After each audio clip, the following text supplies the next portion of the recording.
Assalamualaikum warahmatullahi wabarakatuh. Perkenalkan, saya Ririn Muhrin dari Prodi Manajemen Informatika semester 3. Baik, di video kali ini saya akan menjelaskan sedikit penjelasan materi tentang basis data untuk menyelesaikan UTS dari babak Fauji Eskom MM. Langsung saja ke materinya.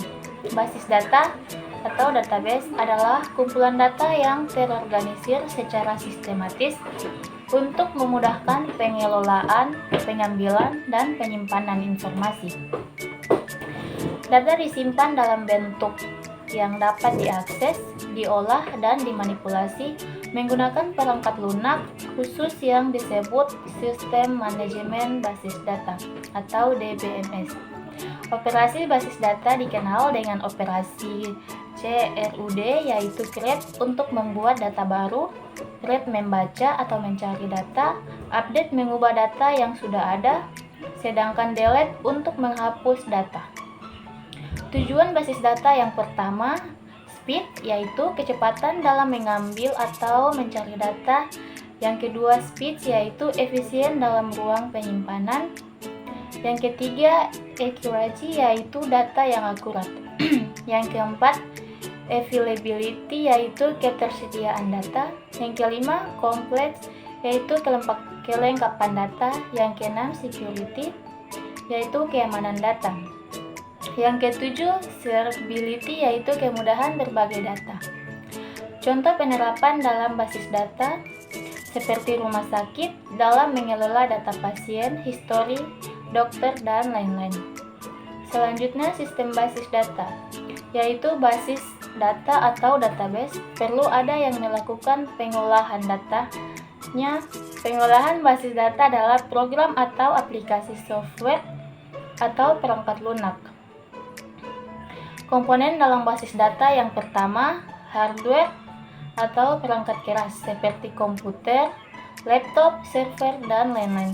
Yang kedua, sistem informasi seperti Windows, Mac OS, Linux, dan lain-lain. Yang ketiga, aplikasi basis data seperti MySQL dan SQL. Server yang keempat, user atau pengguna seperti programmer, database admin, dan user yang kelima, aplikasi lain yang menggunakan basis data seperti web, desktop, dan lain-lain. Berikutnya, model data. Model data merupakan kumpulan konseptual untuk menggambarkan data, hubungan data, dan batasan data. Model data dibuat dengan tujuan agar kita bisa tahu makna dari data, juga relasi antar datanya. Entity merupakan individu yang mewakili data atau fakta yang nyata, yang bisa dibedakan dari suatu yang lain. Saat menentukan sebuah entity, kita perlu lihat ruang lingkup yang sedang kita kerjakan. Contohnya, orang mungkin bisa kita anggap sebagai satu entity, namun dalam ruang lingkup rumah sakit bisa jadi tidak dibuat dalam satu entity, karena orang tergantung jenisnya. Misal, apakah entity pasien atau entity dokter? Selanjutnya, atribut. Setiap atribut pasti memiliki atribut yang mendeskripsikan karakteristik dari entity tersebut. Penentuan atribut dalam entity biasanya berdasarkan fakta yang ada dan yang dibutuhkan dalam ruang lingkupnya saja.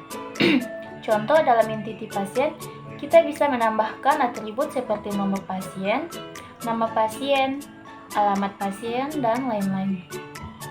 Dan fakta yang tidak masuk dalam ruang lingkup mungkin tidak kita perlu jadikan atribut, misal hobi pasien, harta pasien, dan lain-lain. Dalam atribut biasanya terdapat atribut kunci yang digunakan sebagai kunci representasi dari entity tersebut. Contoh, misal nomor pasien, selanjutnya Entity Relationship Diagram. Entity Relationship Diagram atau IRD sangatlah sederhana. Kita bisa mempresentasikan setiap entity, atribut, relationship, dan hubungannya, link. Selanjutnya, tahapan pembuatan ARD. Menentukan atribut key, setiap entity wajib memiliki atribut key. Maka selanjutnya, kita perlu menentukan atribut key dari tiap entity. Misalnya, pada pelanggan, atribut key-nya adalah email. Pembeli, atribut key-nya adalah email dan barang atribut key-nya adalah SKU. Selanjutnya, implementasi model data. Implementasi model data adalah tahapan untuk membuat basis data secara fisik yang ditempatkan dalam disk dengan bantuan sistem basis data. Berikutnya, kardinalitas atau derajat relasi. Kardinalitas relasi menunjukkan tentang jumlah entity yang dapat berelasi dengan entity lainnya. Contoh, misal pada kasus toko online, entity penjual bisa berelasi dengan satu entity barang atau lebih, bahkan tidak ada. Selanjutnya, one to one, satu ke satu. One to one artinya hubungan antar entity A, misalnya hanya bisa berhubungan dengan entity B dengan maksimal hanya satu entity saja. Begitu pula sebaliknya, entity B hanya bisa berelasi dengan satu entity A. Selanjutnya, one to many, satu ke banyak. Artinya, hubungan antar entity A misalnya bisa berhubungan dengan banyak entity B, tetapi tidak sebaliknya. Entity B hanya bisa berelasi dengan satu entity A. Selanjutnya, many to one, banyak ke satu. Artinya, hubungan antar entity A misalnya hanya bisa berhubung dengan satu entity B, tetapi tidak sebaliknya. Entity B bisa berelasi ke banyak entity A. Yang terkenal many to many, banyak ke banyak, artinya hubungan antar entity A misalnya bisa berhubungan dengan banyak entity B, begitu juga sebaliknya. Entity B bisa berelasi ke banyak entity A. Selanjutnya, menentukan atribut foreign key.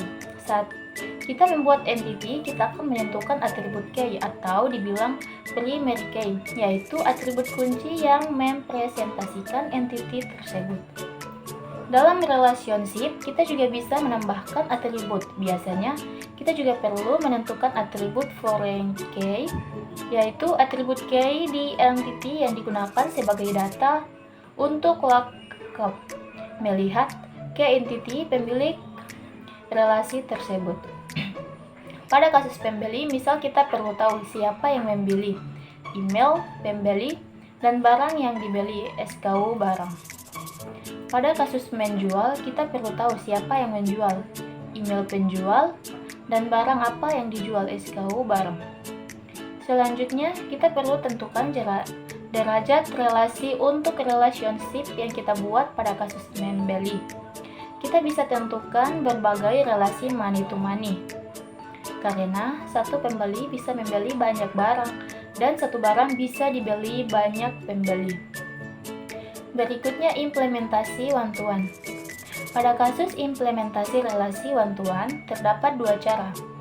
Jika pada kasus tiap entity dipastikan menggunakan atribut key dengan nilai sama, maka kita bisa gunakan atribut key di tiap entity sebagai acuan untuk saling berelasi.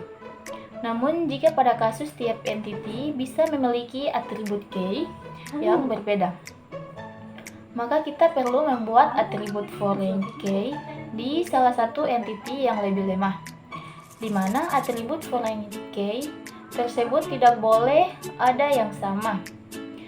Berikutnya, pada kasus relasi one to many, implementasinya tergantung relasinya. Jika pada kasus relasinya terdapat atribut deskriptif, maka diperlukan tabel baru sebagai implementasi dari relationship-nya.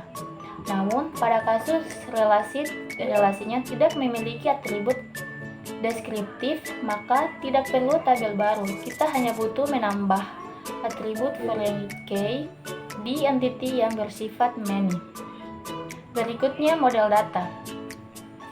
Model data lainnya yang pertama weak entity, yang kedua sub entity, yang ketiga relationship, yang keempat multi entity relationship, yang kelima redundant relationship. Baik, mungkin itu penjelasan singkat dari saya. Saya Ri, wabillahi taufiq wal hidayah. Wassalamualaikum warahmatullahi wabarakatuh.